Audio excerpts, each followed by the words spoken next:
Muy bien, bueno, pues es momento entonces luego de ver la ley de ingresos, revisar el caso concreto de eh, pues una reforma, digamos, alterna a lo que comúnmente se conoció en esta reforma fiscal, pero que fue previa a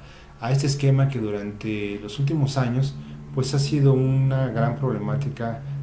que ha, digamos, tornado a ciertas empresas pues a encontrarse con que resulta que algunos de sus proveedores no realizan las operaciones, es decir, hacen operaciones inexistentes por los cuales hay una serie de comprobantes apócrifos, digamos, que existen en la vida real, pero que no sustentan realmente una operación, que no hay materialidad, que no existe más que en el papel, ¿no? En el comprobante. Entonces, ese combate a empresas fantasma y a esta compraventa llamada compraventa de facturas para efectos de aplicar alguna deducción, pues es muy común a partir de este esquema que la autoridad detecta el año pasado y dice, bueno, pues hay más o menos alrededor de 8,000 empresas que se dedican a esta práctica, a esta mala práctica, conocidas comúnmente como empresas facturadoras de operaciones simuladas, EFOS, a los cuales, pues bueno, tienen una serie de clientes a los cuales les venden esas facturas, a los cuales son conocidos también en este mundo fiscal como empresas que deducen operaciones simuladas, es decir, EDOS. Entonces, esos dos aspectos en donde una empresa detecta que hay operaciones inexistentes que están llevando, digamos, a darle un efecto bastante importante vamos a disminuir bastante la recaudación tributaria, pues la autoridad pretende una reforma a distintos, digamos, leyes que permitan una tipificación de ciertos delitos para considerarlos como delincuencia organizada y en consecuencia, pues bueno, se tenga, digamos, una mano más firme al respecto, ¿no? Este ejemplo, digamos, lo ha tomado de otros organismos internacionales y de otros países, en donde esta compraventa de facturas, pues se ha documentado ya durante mucho tiempo cómo es que se opera en algunos de estos casos, y bueno, pues la intención es disminuir esta práctica con un castigo un tanto más ejemplar, que en este caso pues ya no se trata solo de una multa, sino de una pena pues que implicaría pues ya la prisión, en este caso concreto, pues de algunos de los sujetos que estuviesen involucrados en estos aspectos. Entonces, bajo ese contexto, se publica, digamos, de manera aislada, el 8 de noviembre de 2019, pues un decreto por el que se reforman distintas leyes y códigos que permitirán dar toda esta plataforma para considerar este tipo de delitos como delincuencia organizada. Esto ya entró en vigor desde el 1 de enero de 2020 y bueno, hay una serie de preceptos que al momento de entrar en vigor pues evidentemente quedan sin efectos. En su momento pues estaremos platicando algunos de ellos. Sin embargo, pues bueno, también vale la pena apuntar pues bueno, que todo este asunto en donde ya se hubiese venido juzgando de alguna manera algunos delitos de los que ya se prevén en el artículo, digamos, vigente hasta 2019 del 113, fracción tercera y 113 bis del código, que hoy operan para 2020, pues bueno, estrictamente hablando en 2019, pues se tendrían que continuar, sin embargo, con respecto a ese tipo de esquemas, ¿no? Es decir, conforme a los hechos y leyes que estuvieron vigentes en ese momento. Pero a partir de enero de 2020, pues bueno, las cosas pueden ser, continuar investigándose, pero aplicando, insisto, los preceptos que en su momento fueron sujetos a estas conductas, ¿no? Entonces, lo que ocurra después del 1 de enero, pues bueno, ya tendrá connotación en esta reforma que estaremos revisando. Y en particular, el primer caso, el primer escenario es la reforma a la Ley Federal contra la Delincuencia Organizada. Recordemos que en su artículo segundo esta ley prevé que cuando 3 o más personas se organicen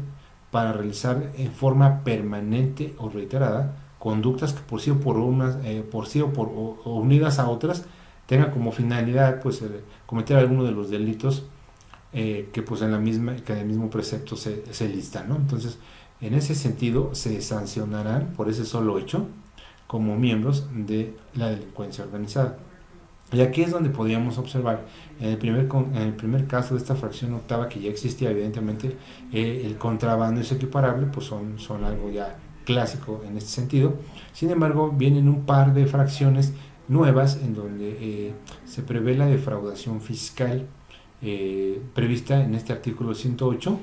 del Código, y los supuestos de defraudación fiscal equiparada previstos en el 109, fracciones 1 y 4, también del mismo Código. Entonces, exclusivamente cuando el monto de lo defraudado supere 3 veces lo dispuesto en la fracción tercera de este artículo 108, que más o menos oscila entre los 7.804.230 pesos. Entonces, ¿qué ocurre? Bueno, se implementa este nuevo tipificar este delito como defraudación fiscal, se enuncia que tiene relación con estos preceptos, y bueno, ya se liga de alguna manera a esta ley federal de delincuencia contra la delincuencia organizada respecto del Código Fiscal de la Federación. También ocurre en la fracción octava ter, en donde este nuevo artículo 113 bis que estaremos revisando más adelante, pues todas esas conductas que impliquen que cuando las cifras en cantidad o valor de los comprobantes fiscales que amparan operaciones inexistentes, falsas o actos jurídicos simulados, superen justamente la cantidad que habíamos planteado, ¿no? de los 7.804.230 pesos. Entonces, resulta que a raíz de esta ley se prevén o se tipifican estas dos conductas, tanto la defraudación fiscal como la de compra de comprobantes fiscales que implican operaciones inexistentes, como parte de un delito de delincuencia organizada. No olvidemos, siempre y cuando sea cometido cuando 3 o más personas así lo dispongan, ¿no? Lo organicen. Entonces, en este contexto, la Ley de Seguridad Nacional adiciona una fracción octava al artículo 5 de la Ley de Seguridad Nacional, para establecer que son amenazas a esta ley, a la seguridad nacional, los actos ilícitos en contra del fisco federal, y evidentemente pues hace un señalamiento exclusivo al artículo 167 del Código Nacional de Procedimientos Penales. Entonces, aparte de, bueno, pues se considera entonces que este tipo de conductas se consideran amenazas a la seguridad nacional. Por lo tanto, el Código Nacional de Procedimientos Penales, en este artículo 167, pues está considerando delitos que ameritan prisión preventiva oficiosa en términos del Código Fiscal de la Federación, y nuevamente plantea en el caso concreto pues el aspecto del contrabando y su equiparable, y estos dos aspectos nuevos que veíamos en el código anterior, en donde en la ley anterior, en donde decíamos, oye, pues tanto la defraudación fiscal, siempre y cuando supere la cantidad que estamos planteando de las 3 veces lo que establece el 108 fracción tercera, que básicamente son los 7.804.230 pesos que platicábamos. Y bueno, también nos prevé la expedición, venta, enajenación, compra o adquisición de comprobantes fiscales que amparan operaciones inexistentes, falsas o actos jurídicos simulados. Entonces, como podemos observar, en el momento en que por ese solo hecho de expedir,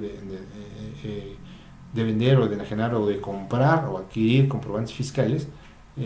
cuando se superen estas cantidades, que en este caso es los 7.804.230 pesos, en ese momento el contribuyente pues se hace acreedor al supuesto en donde, en el caso concreto del Código Nacional de Procedimientos Penales, se consideran delitos que ameritan prisión preventiva. Entonces, cuidado, porque la intención de esta reforma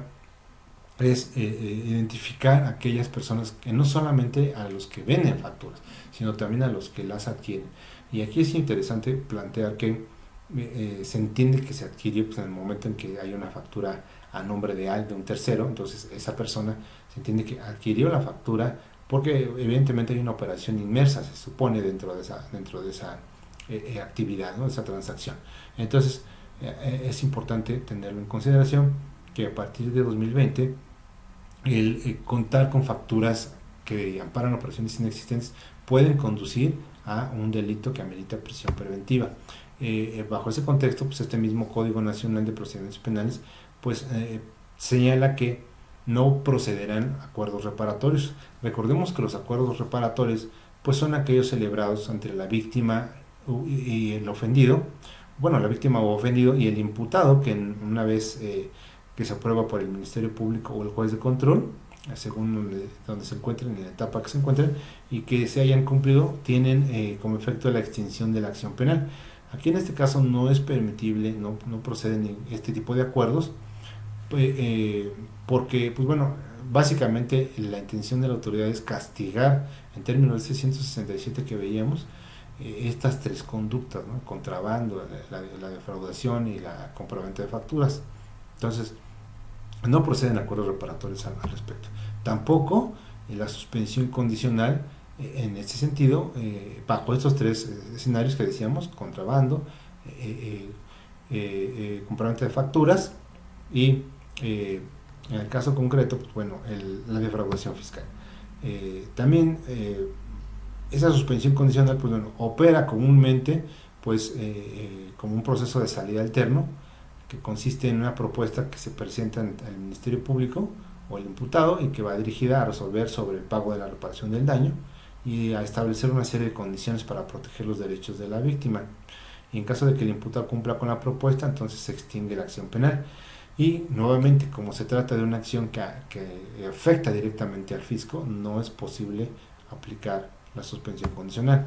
Asimismo, bueno, pues en casos donde comúnmente opera un criterio de oportunidad, tampoco resulta aplicable en estos tres supuestos, derivado de la acción que insisto, pretende la autoridad de dar, digamos, un enfoque un poco más agresivo a este tipo de contribuyentes, para no dejar ningún cabo suelto. Y entonces lo que comúnmente ocurre, para darle un cierto beneficio a la víctima, a la acción penal, pues no ocurre en el caso concreto, ¿no? Entonces, pues básicamente tenemos que la reforma conlleva a un movimiento, un ajuste al artículo 113 bis. En el caso concreto 113 del código, pues, donde se ajusta para señalar que se va a imponer una sanción de 3 meses a 6 años de prisión. Y aquí, pues bueno, había una fracción tercera que señalaba que se adquirieran comprobantes fiscales que ampararan operaciones inexistentes. Sin embargo, esta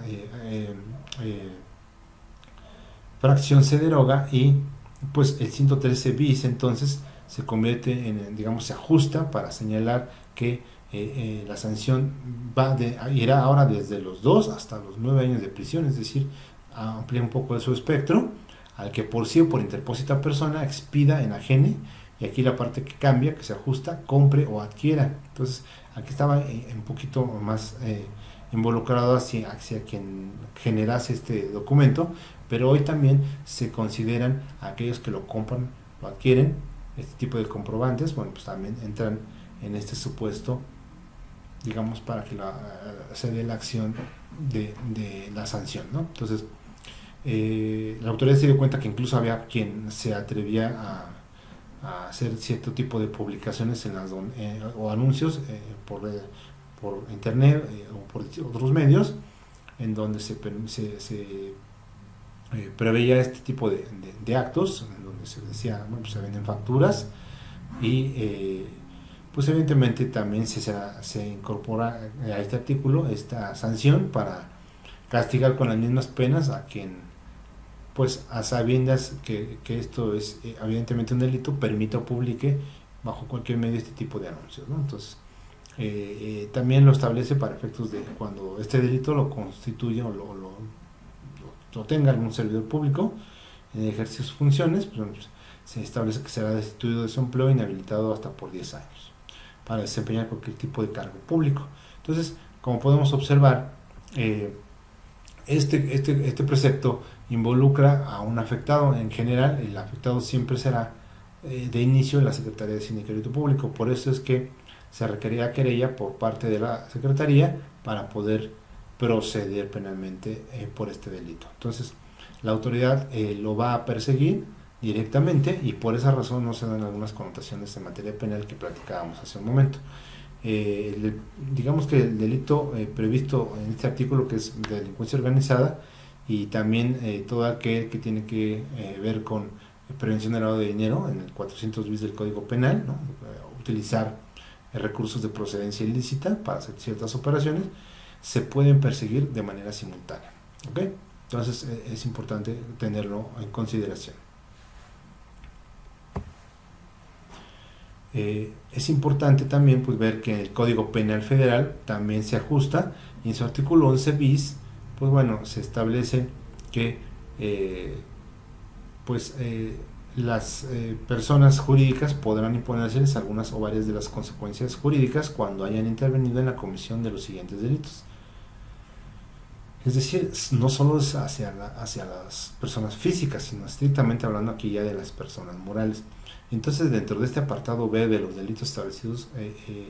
se establece la fracción octava bis, en donde se incorpora del Código Fiscal de la Federación el delito previsto en el artículo 113 bis, que es básicamente lo que habíamos platicado de la compra y venta de facturas. Entonces, tenemos este ajuste al Código Penal Federal pues, para tipificar estos hechos, y que entonces ahora sí las operaciones sean consideradas como inexistentes, puedan perseguir de oficio, se establezca este trato directamente a la autoridad al respecto, ¿no? Entonces es importante considerar esta precisión al respecto.